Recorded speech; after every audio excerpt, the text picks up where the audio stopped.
Your FPS in Tarkov is lying to you, and I'm going to tell you why. It's because FPS does not mean smooth. Everyone in Tarkov is obsessed with FPS. We chase the high numbers, the lower settings, the upgrades for the CPU and the RAM, which is really expensive right now. But what if FPS isn't the real problem? If you have really bad frame times, this is what your game's going to look like.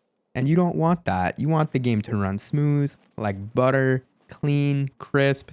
That is what you want in Tarkov, and I'm going to show you how to do it. FPS tells you how many frames per second you're getting. Important, but it doesn't tell you how evenly those frames are being delivered. That right there is frame time, and Tarkov has terrible frame time consistency. You can see in this gameplay, frame time not very good, and if you've ever felt a stutter, like when you're aiming down sights in a gunfight and you're like, what the hell was that? That was your frame time jumping up really high. When your system can't maintain consistent frame delivery, chasing FPS actually makes it worse. So then the question is, how do we fix this? Well, we gotta stop chasing max FPS and we gotta start controlling frame pacing. Now, a really easy way to control frame pacing is to cap your FPS. That, in general, if you're getting an average of the FPS that you cap, is gonna help a lot.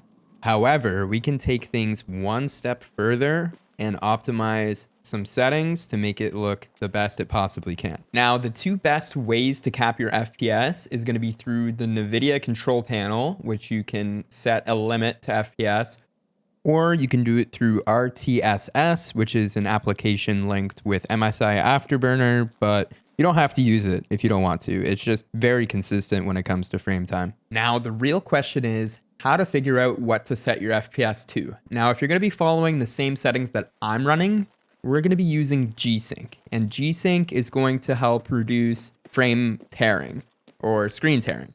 And screen tearing doesn't necessarily do much when it comes to frame times, but what it does is it makes the game look better when you don't have screen tearing. So I use G-Sync and my monitor is 260 hertz.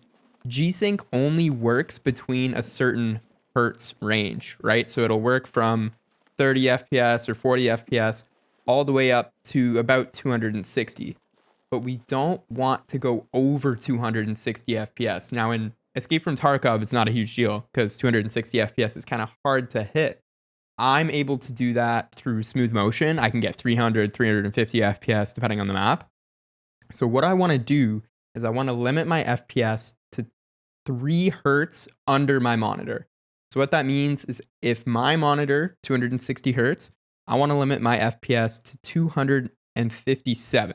And what that is going to do is going to make sure that we are always using G-Sync. If I don't limit my FPS, what can happen is that if my FPS goes above 260, then G-Sync will turn off. And then if it goes below 260, G-Sync will turn on. And in that moment of it turning on and off is actually going to create input latency, which we don't want, right? So that's why we're going to be limiting it to 3 hertz under our monitor's refresh rate.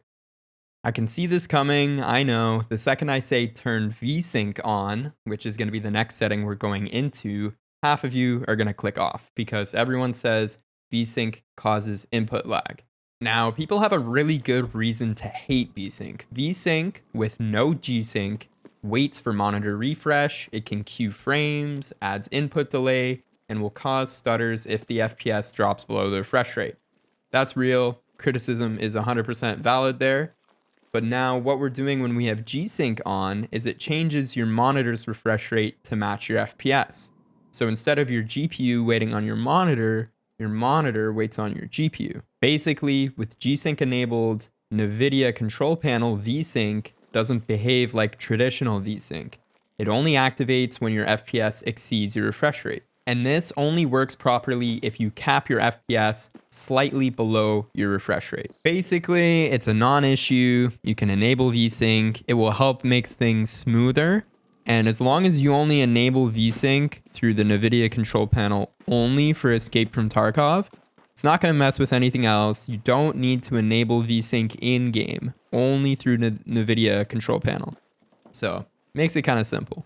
those that are saying that this will introduce input latency, yes, technically, but it's maybe a 1 to 2 millisecond difference in some cases. But in Tarkov, frame time spikes are much bigger and way more of an issue than just a millisecond of latency.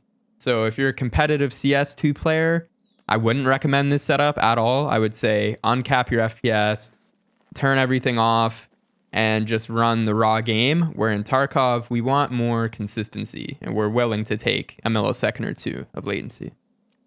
All right, now we have G-Sync enabled. Nvidia Control Panel V-Sync is turned on. We're gonna make sure that in-game V-Sync is turned off.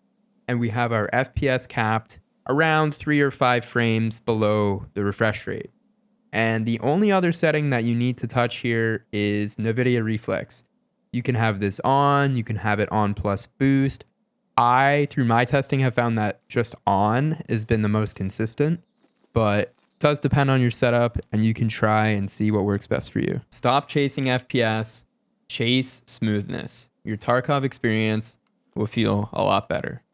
If you want more actual tested Tarkov performance videos, make sure to subscribe.